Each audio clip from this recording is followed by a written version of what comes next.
Good morning, sound bombing community. Good afternoon, good evening. You know we always start with the breath of life, so let's do that. Inhale, hold it 3 seconds, exhale.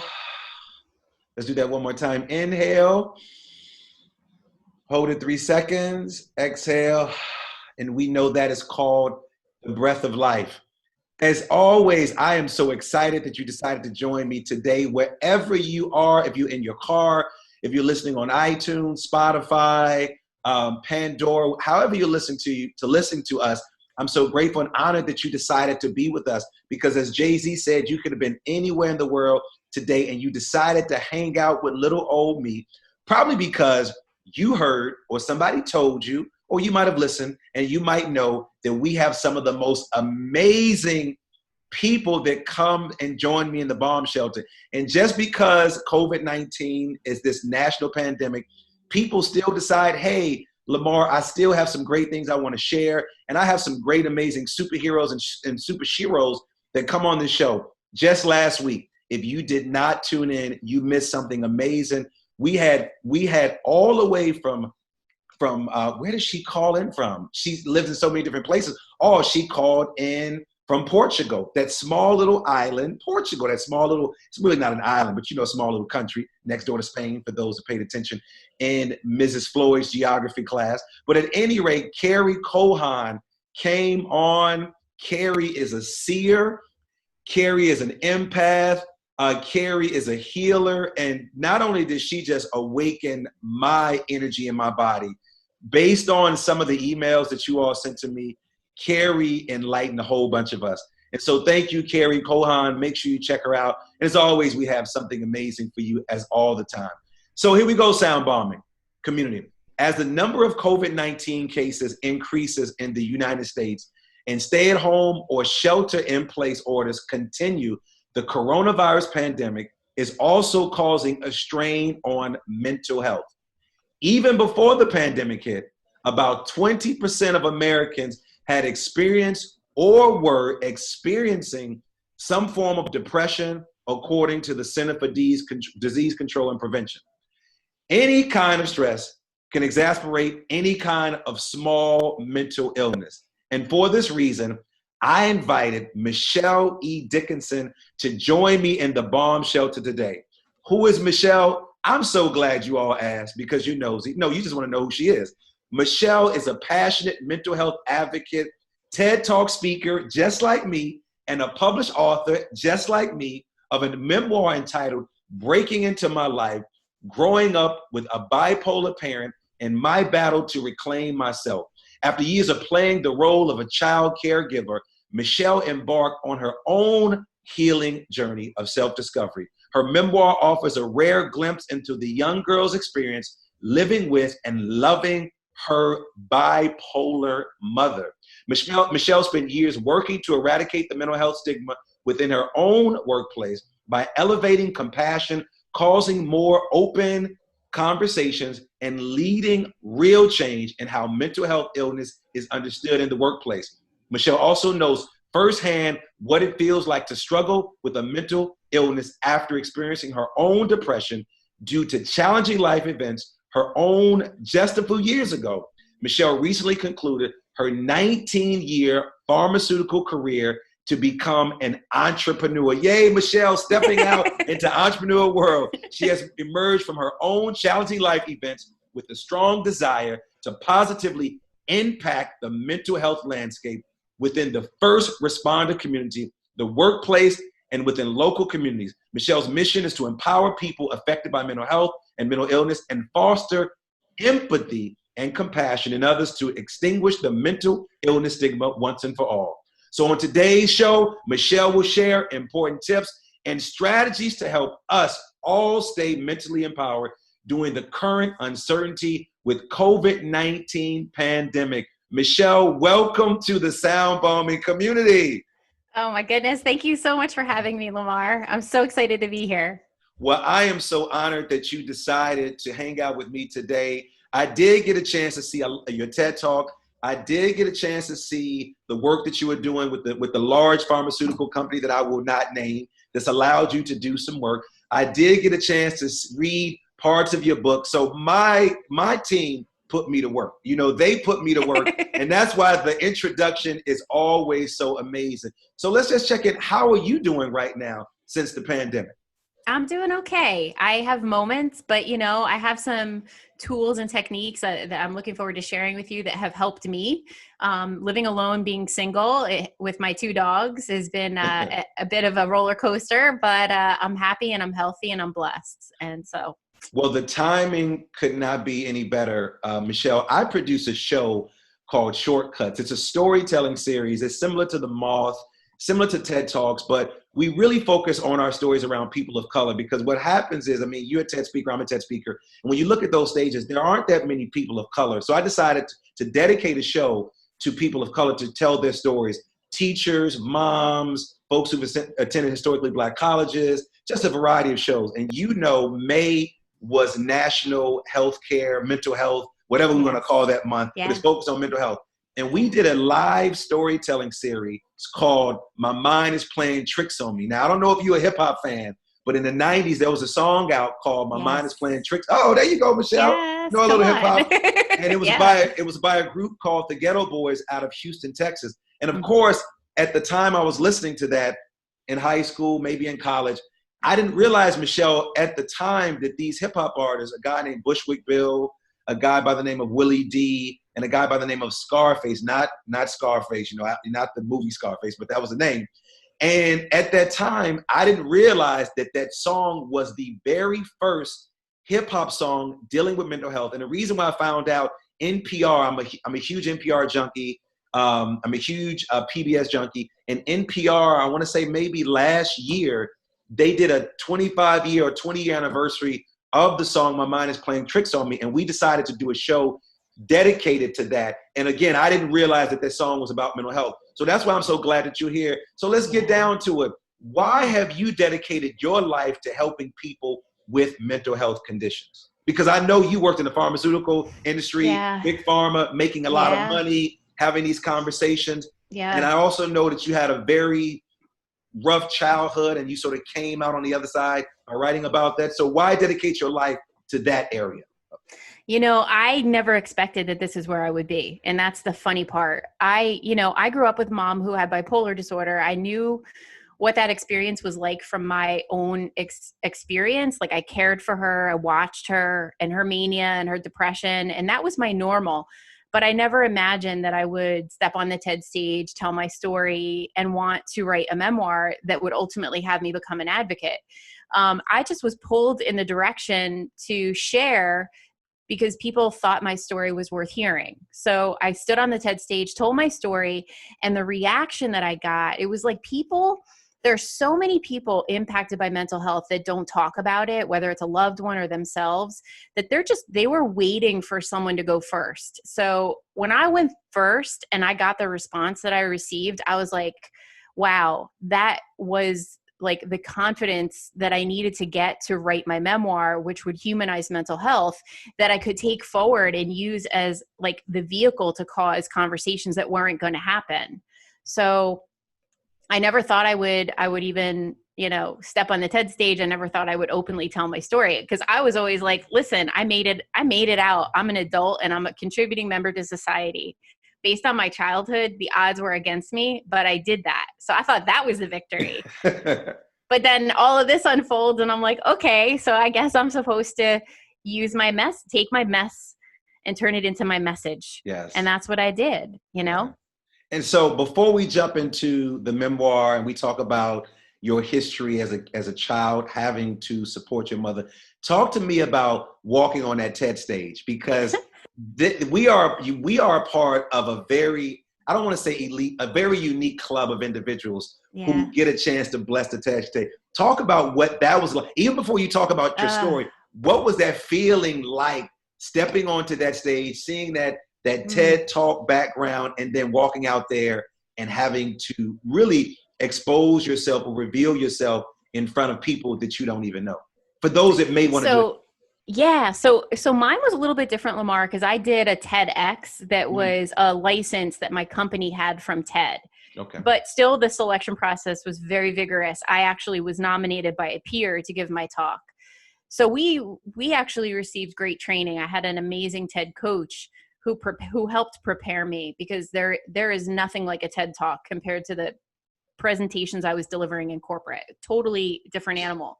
So you But had a TED coach. I had a TED coach. So you had the cheat sheet. I just had me. And great. I was pushed out there. Okay, so very different. You were the Very fledgling. different. I got it. But yeah, like stepping on that stage, seeing the red letters and the dot on the floor, and just knowing that I was about to expose myself. I was actually not exposing myself to strangers. These were my peers. These were people I worked with. So I was getting very raw and vulnerable with them. So it added another layer of anxiety and stress, like, oh my goodness, not only do I need to do a good job in delivering my message, but I'm really putting myself out there. It wasn't common or comfortable for people to be talking about mental health. So it was very exciting, exhilarating, and terrifying at the same time. But let me just tell you, anybody, if you get the opportunity to do it, it was amazing. I could not believe that I did it. But to be honest with you, I did throw it out there into the universe, Michelle, and said, one day I want to do that. And it did happen. So thanks for sharing that. Now let's back up a little bit. What was your childhood like, loving and caring for your bipolar mother? And when did you know? Because again, bipolar is such a big word. I'm sure when you were 3, 4, 5, 6, 7 years old, bipolar was like, what does that word actually mean? So what was it like caring for your mother? And then when did you know that your mother was different maybe from the rest of the other people in your family? Yeah. My mom started acting strange probably around when I was the age 4 or 5. She started to become very controlling, a little bit aggressive. And then she would just be depressed, and she would just sit on the couch and cry hysterically. And there was nothing you could do to console her. And eventually she would be taken to the hospital, and, she'd be away for a few weeks, just getting care, getting shock therapy, whatever. That was my normal. I didn't really know any different. Like I knew there were stages when, my dad, he worked full time. He was a breadwinner. My mother never worked. So there were times when she was just too vulnerable to be left alone. And those were the moments where I was asked to stay home and care for her and look after her, because my father had to work and she was not quite sick enough to be hospitalized. And how old were you then? How old were you then? Probably, well, it happened several times throughout my childhood. So I guess the first memory I have is probably being 7 or 8, when she was actually taken away. And then when I was actually asked to stay home from middle school, I was in middle school at the time. So yeah, just being with her and sitting with her, and that was my normal, like I was being plucked from school to watch TV all day, like any kid's dream, right? But not really, because I looked to school as an escape from the upset in my household. I was looking for attention from my friends, the connection that I wasn't getting at home, because I really wasn't getting a lot of attention from my mom, because she was so caught up in her illness, and my dad was always working. So I got some attention. I'm not going to say I didn't get any, but I looked to school as a haven or an escape. And I didn't know any different until I went to my girlfriend's house, right? And I got to see a normal, loving relationship between a mother and a daughter. And then I was like, wow, that's like so different from what I deal with at home. I don't know the mom I'm going to get. I don't know if she's going to be flying off the handle, beating me one day, or loving me another day because she's, in her manic state and wants to go on a shopping spree. So it was different. It was definitely a unique experience growing up.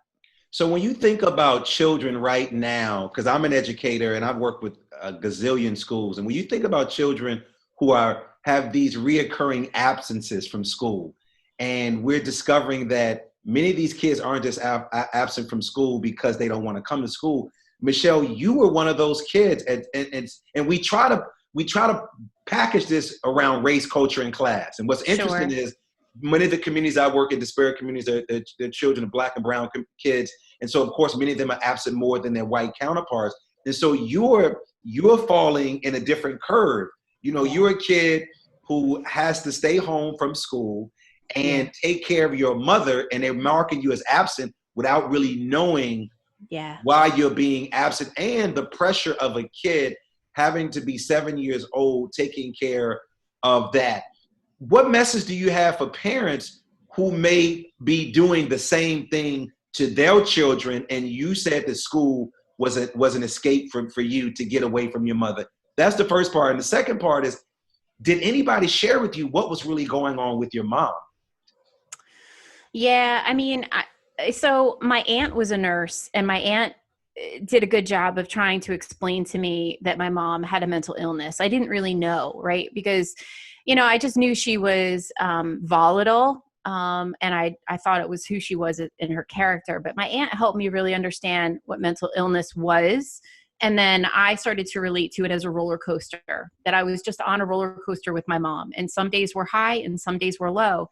And I learned how to cope with it. I learned how to navigate it. I knew how to influence her mood. I actually was silly enough to believe that I could impact her mental state, right? If I could make her laugh, then she'd stop crying.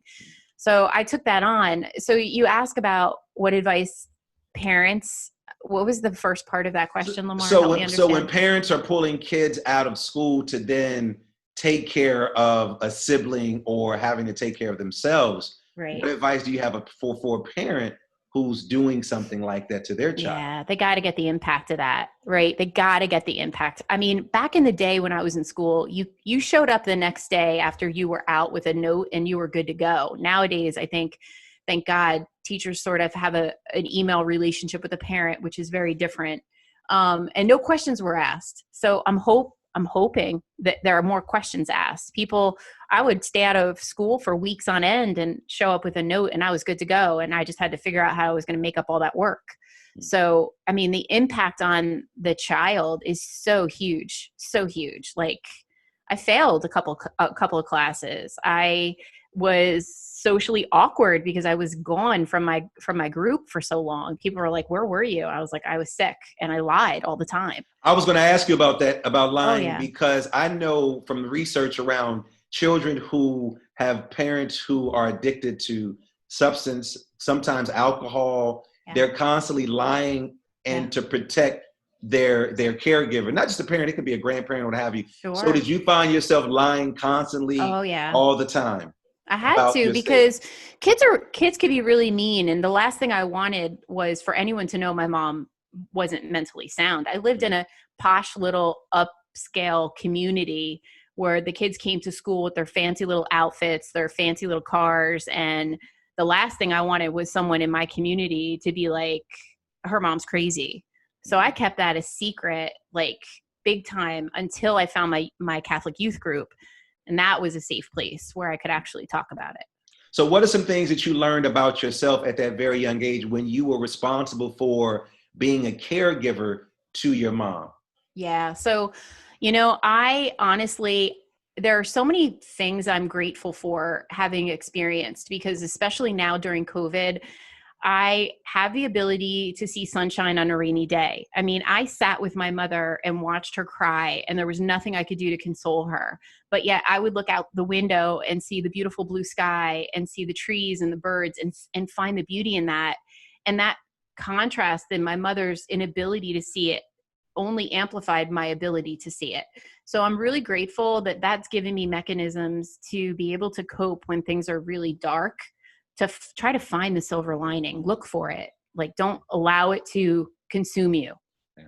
Great suggestions, great strategies. I hope my sound bombing community is listening. So Michelle, you recently decided to leave the corporate world after a 19-year career in a very, very well-known pharmaceutical company and industry.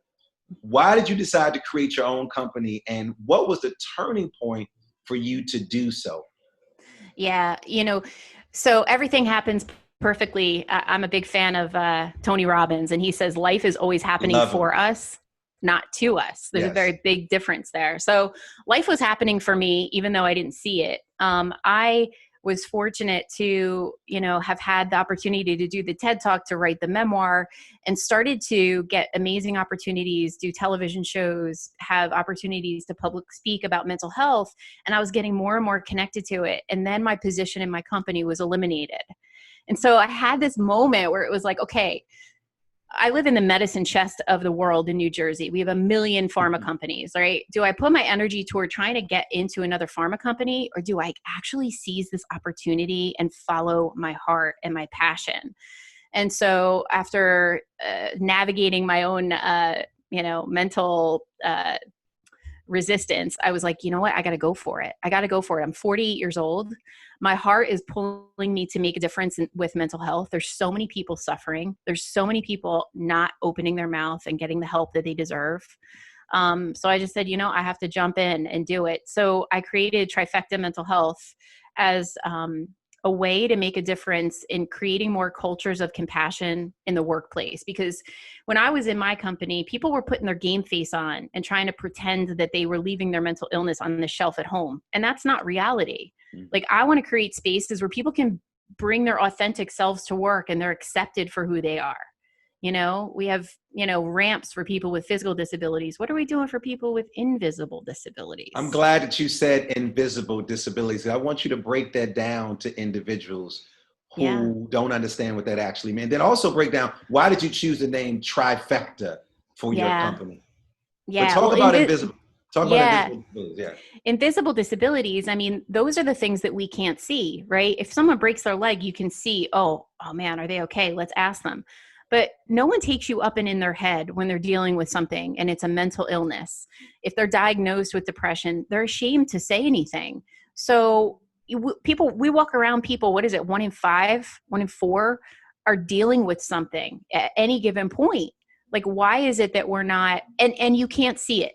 So if you have an invisible disability and your boss doesn't know it and they're layering on the stress, I mean, that's a formula for disaster versus I have a trusting rapport with my boss and I'm just going to tell them I have a therapist, I'm dealing with depression, and maybe you can make accommodations for me like you make accommodations for Joe in the wheelchair. Something like that.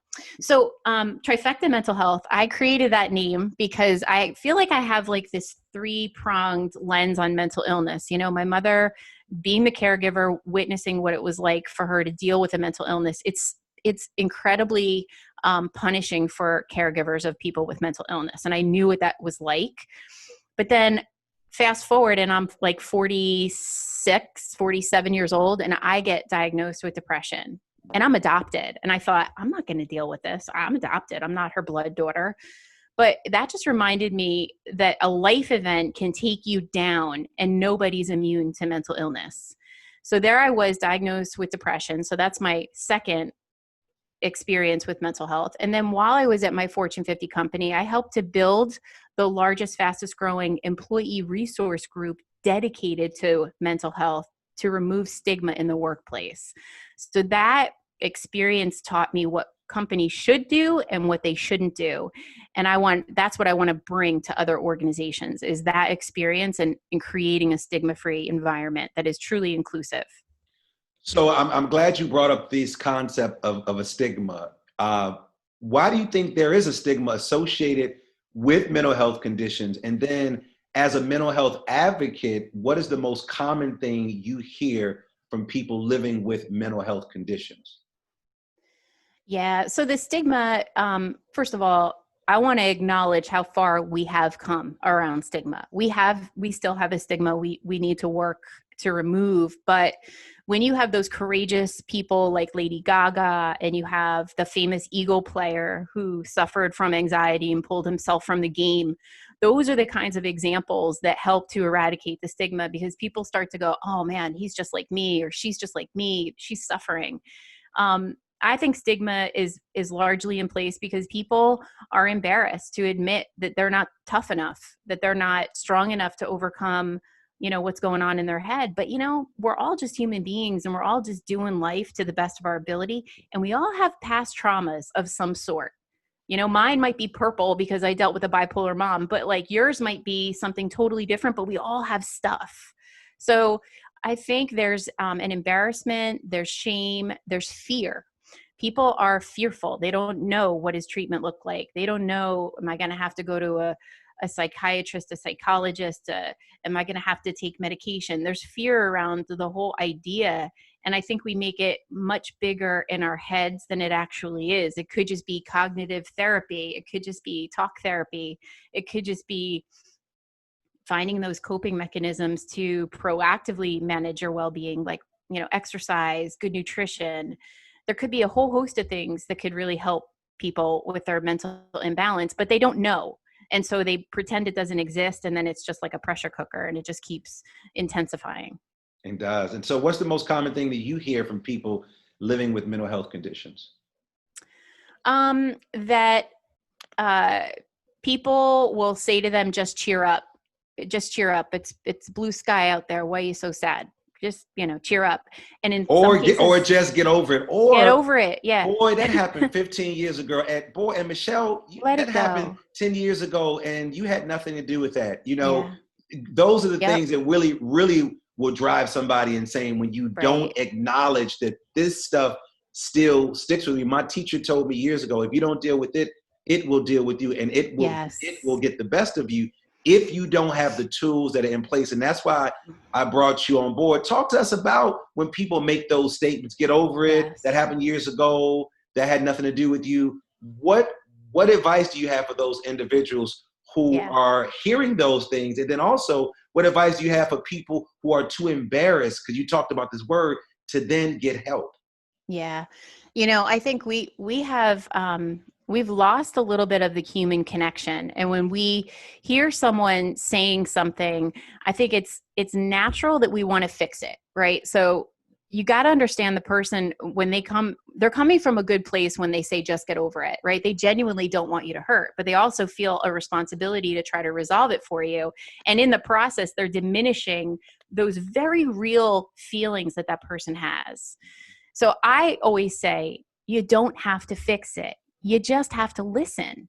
Like, honestly, the gift of generous listening is amazing for someone who's suffering in silence. Allowing them to express how they're feeling gets them out of their head, and it becomes far less scary when they articulate it to someone. So giving them the space to just share, it could be the greatest thing. Don't feel that you have to resolve it. Maybe talk through it with them and help point them to resources or someone that they could talk to even more. But don't diminish it, because it's very real for them. Yeah, it is definitely real, because we're seeing this COVID pandemic bring out some of the best and some of the worst of us. And let's talk about that. Mm-hmm. What should one do who suffers from mental health do in a crisis, in a situation? What are some very specific things that people can do? And then also, what are some of the psychological effects of COVID on our children during this time? And my heart goes out to the kids, because we are social creatures. So to be quarantined to your home and not be able to be with the people that really ignite you and give you energy and really, that connection. And my heart goes out to the kids. I can't even imagine being a child right now. So, I mean, there are things that you could do that are actually going to help you stay mentally strong. And I think it's normal that we're feeling, I'm doing the quarantine for 2 months by myself. Like, let me tell you, it's not easy. I don't see anyone but my dogs. So it's not easy. And let me tell you, and your dogs are probably going through it. They're probably like, why is this woman here every day in front of us? This is strange. So, and they're probably somehow communicating with one another. Also, like, Michelle needs to leave this house right now. He needs to leave. We're going crazy. Yeah, no, it's so true. But, I do a resilience webinar for my clients, for their people. I love companies that really are caring about the well-being of their people as they're quarantined at home. And in my webinar, I share a couple of really cool things that people can do. First of all, it's absolutely critical to have a schedule and stick to a schedule. These are important routines. We don't have the bookends of the day anymore, getting in our car, driving to the office, working, driving home. Those were the bookends. We don't have that. So we really do need to maintain structure. And I think that's super important, especially if you have multiple people in the household together. So you got to maintain structure. You got to exercise. As much as we want to eat comfort foods, those comfort foods are not brain foods. They feel good, but they're not really good for us. We really have to keep our diet in check. I would say that it's keeping in mind the virtual happy hour bit is good in theory, but you're drinking, in my case, you're drinking alone. So you really need to rethink the comfort food. I'm so glad that you said that. So you have these Zoom parties and you got 20 people on the screen and everybody, as the young people say, are turning up, but you're literally drinking. Somebody like you will be by yourself. I mean, it'd be different if you had other people in the space, but psychologically that does have an effect on you. It does. It does. So just, monitor that. The other thing is making your environment where you're sitting. So for me, I sit at my desk every day. I'm fortunate to sit in a beautiful sunroom, but there are things you can do to reinvigorate your workspace, re-energize your workspace. You can change what you look at, you can change what you smell, and you can change what you hear. And if you were to, do those three things, it's super important. And then as much as everything is being taken from us, I think we're all focused on things that have been taken. We can't do things. Try to focus on things that you do have and get present to three things that you're grateful for. Shifting your focus to what you're grateful for can make a difference in how you're perceiving your experience. Like you have your health, you have your loved ones, you're safe. These are all very important things. And then my biggest message, to be totally honest with you, Lamar, is manage how much television and news you're consuming, because that is the root of fear and anxiety. And if you're worried about your well-being and you're focusing on things you have no control over, it's just going to catapult. So, I'm glad you said that, because I was going to ask you, how do you deal with the disturbing information that keeps coming in? You monitor it and you limit it to a short amount of time, and you don't overconsume. And it goes for social media too, because if we're not seeing it on the television, where people are posting it in social media, you really just have to limit what your intake is, because that's the source. So cut the source off at the root, right? If that's the source of your stress and anxiety, you have to maintain limitations around how much of it you're consuming. When I sit on my couch and watch television, if I put the news on, within 15 minutes, I feel myself getting anxious. So I know I can't do that. I know that is not good for my well-being if I want to stay in a good mental space.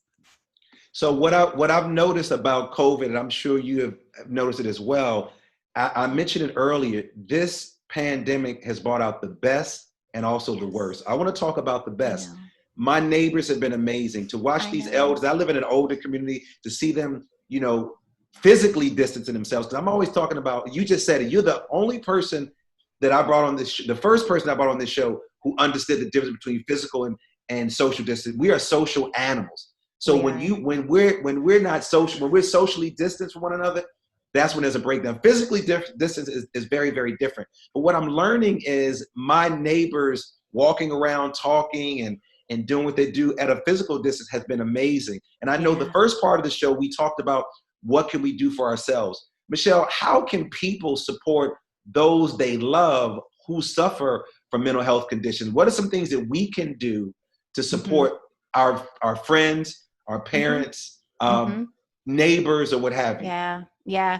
Well, I mean, I think if they're formally diagnosed, it's really important that they're sticking to getting their appointments in. Nowadays I have a therapist who does visual. He does the Zoom therapy. So it's maintaining those consistent appointments. It's taking medication. It's keeping them moving and keeping them in their own structure, right? So that's how we can support them. Staying in communication. I think it's real important, those friends and family who go silent on social media, right? Don't assume everyone's strong enough to navigate this. This is unprecedented territory right now. Yes. You got to check in on people you love. You can't just assume they're doing okay because you haven't heard from them. Like, really make sure that they're okay. If you have a loved one that you suspect might be dealing with something like a mental illness or a mental health imbalance, go over to the NAMI site, the National Alliance on Mental Illness, and check out what the signs and symptoms are for depression. And if you think they might be exhibiting those signs and symptoms, see what the recommendations are. I know NAMI has a coronavirus guide. They have virtual support group meetings. They have different recommendations that they offer. Be sure you're leaning on those mental health support structures that organizations like they have, and even Mental Health America have. So I know we talked a little bit about our young people Mhm. and you said my heart goes out to them. What advice do you have for parents who are maybe afraid to talk to their children about COVID? I mean, Yeah, now not only are we talking about COVID, we're now talking about this police brutality. There's I know. protests that are taking I place throughout know. the country. So you have these children who are locked in, who are quarantined with their Yeah. parents who may or may not be mentally stable. And then now we're looking at the media and we're Yeah. seeing black and brown people. And not, it's interesting, you're seeing Yeah. Quakers, you're seeing whites, you're seeing tons of people coming out dealing with this whole concept of police brutality. What should we be saying to our children about what's happening, and what questions should we be asking them about anxiety and or depression that they may or may be feeling? Yeah. So I think the first step is that you establish a normal, open dialogue around well-being with children. And I think that it starts with modeling what that looks like. I have in my webinar and in my children's program, even we have exercises around just getting connected to how you're feeling right now in the moment. Are you feeling anxious? Are you feeling good? Are you feeling sad? Are you feeling mad? Getting them connected to their feelings and expressing how they're feeling gives a parent an opportunity to talk to them about what is bothering them. But you can't just come in cold and be like, how are you feeling? If they're not familiar with how to articulate that, kids might feel very anxious and act out. And really, you think it's one thing, but it's something else. So there's an exercise I do with kids called feelings in your fingers, where each finger is a different emotion. And if they can understand how they're feeling, then they can hold that finger and take 3 deep breaths like you do. And that can help alleviate that emotion. So I think it comes from normalizing a conversation around well-being on a daily basis. I have a check-in maybe every morning. Every family member sits around breakfast and says, how are you feeling today? Let's look at the check-in. What's today feel like for you? And then you start talking about it. And then in those moments where kids are feeling anxious, they can verbalize it to their parents, and their parents can address what the concern is and help them navigate that emotion and not allow it to fester. Mm. So talk to me about your mission to provide first responders with meaningful and tangible mental health tactics. How did this come about? Thank you for Yes. doing it, because Hmm. our first responders are doing an amazing job. You know, every I day at 7 know. o'clock p.m. in New York City, they do the I know. applause. What are some Yes. lessons that you're learning about these individuals, and Yes. why did you want to provide them with the support?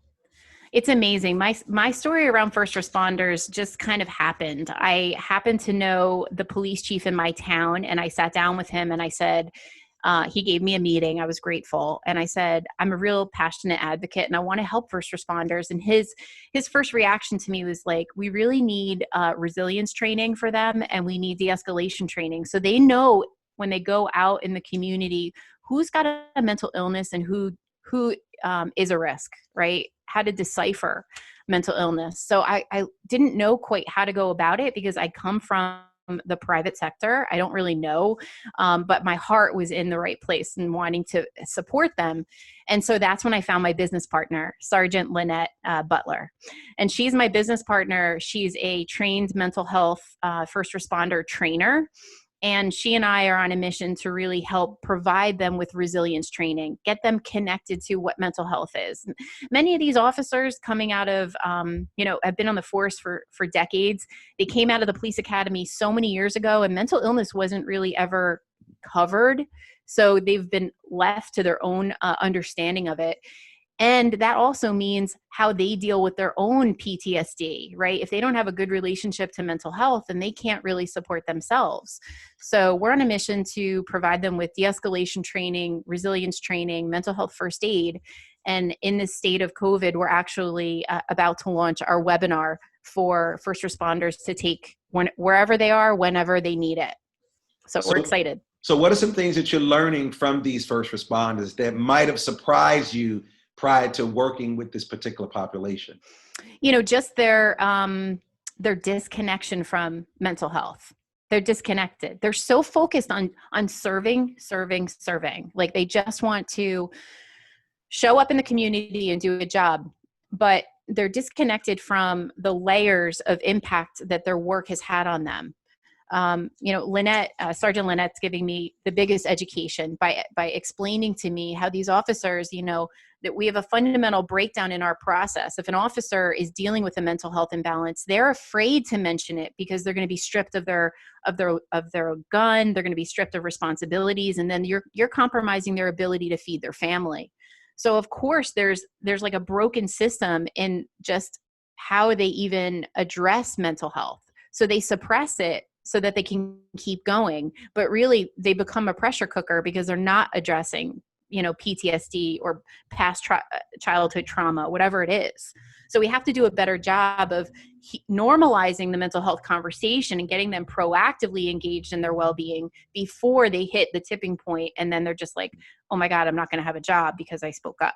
Yeah. Are the people that you're working with, the first responders, are they receptive, or are you receiving any type of pushback? And if so, Yeah, no, how are you handling yeah. the pushback? Yeah, it's great. No, so Sergeant Lynette is amazing. She actually is a powerhouse. She started her career as a bounty hunter. It's interesting. So it's no one funny. messes with her. So when we did the research on you, first of all, I was like, this woman's first name is Sergeant. She was born to lead. Yes. Yes. Then I had to read a little further down the line. Yes. So I saw that she's a bounty hunter and bounty hunter. Yeah. She doesn't mess around. But here's the thing with Sergeant Lynette. She's an amazing officer, but she is completely open in being vulnerable and sharing her own PTSD story. That's what humanizes it. If someone's willing to go first, you create an access and a space for other people to go, oh, wow, like she's acknowledging it. She's talking about it. Okay. So that gives me permission to be me. So she's really courageous in the fact that she engages them through her own story to get them to realize the impact of not addressing it. And then, why they should engage in taking care of their mental well-being. So as a mental health advocate, someone who's worked in the pharmaceutical industry for over 19 years, someone who's watching America just burn down from city to city, someone who's watching an international pandemic, what is your greatest concern, or maybe one of your biggest fears right now as a mental health advocate? Yeah, I think what's going to happen is we're all experiencing PTSD right now. We've never had to alter our lives like we are. I think, and it's been talked about that coming out of this pandemic, we're going to have the biggest mental health crisis that we've ever dealt with. And it's unfortunate. And in that is opportunity to transform how we relate to mental health. So people who have never experienced a mental imbalance are suddenly being confronted with it. And when you have people who are being confronted with something, they start to get it. And if they start to get it, there's an access to make change because they understand firsthand. So say it's that CFO or CEO, and they're starting to deal with a mental imbalance. They're going to start to get, man, my people are probably dealing with it. What is it that I could be doing better for them? So I see it optimistically as it's finally starting to hit home why we need to take care of each other and why mental health needs to be a very common conversation and why access to care is critical. And we are so glad that you are on the front line, not only just someone who's sharing their story, but also who's working with first responders. So how can our listeners get in contact with you? And then how can our listeners get a copy of Breaking Into My Life, Growing Up with a Bipolar Parent and My Battle to Reclaim Myself? And when they pick up the book, Michelle, what are some things that they should be prepared to read and or maybe find out about you and or themselves? Okay, Lamar, you just asked me like 5 questions. You're gonna have to help me. Okay, so you can follow me on my website. I have a blog. It's Michelle with 2 L's, Dickinson.com. You can follow me on Instagram, which is Michelle 2 L's Dickinson, Dickinson 71. Follow me there. I'm always posting things on mental health.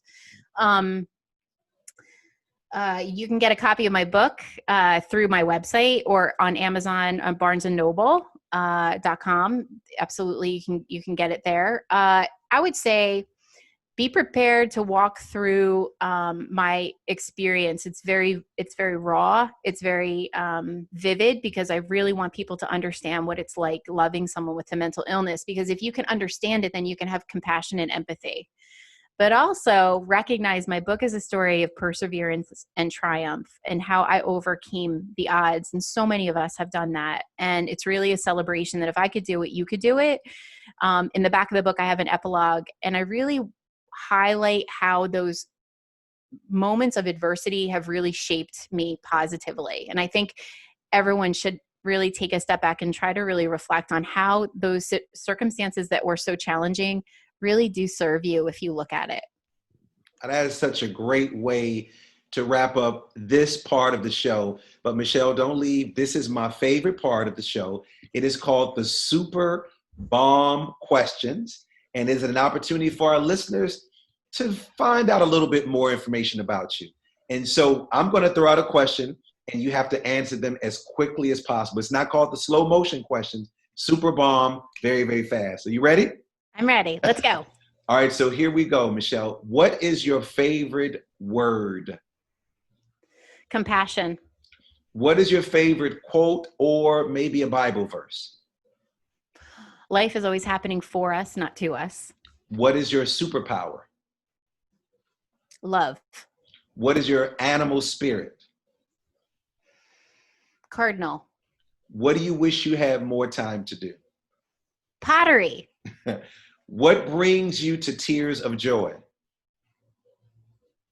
Ending suffering for someone. What brings you to tears of sorrow?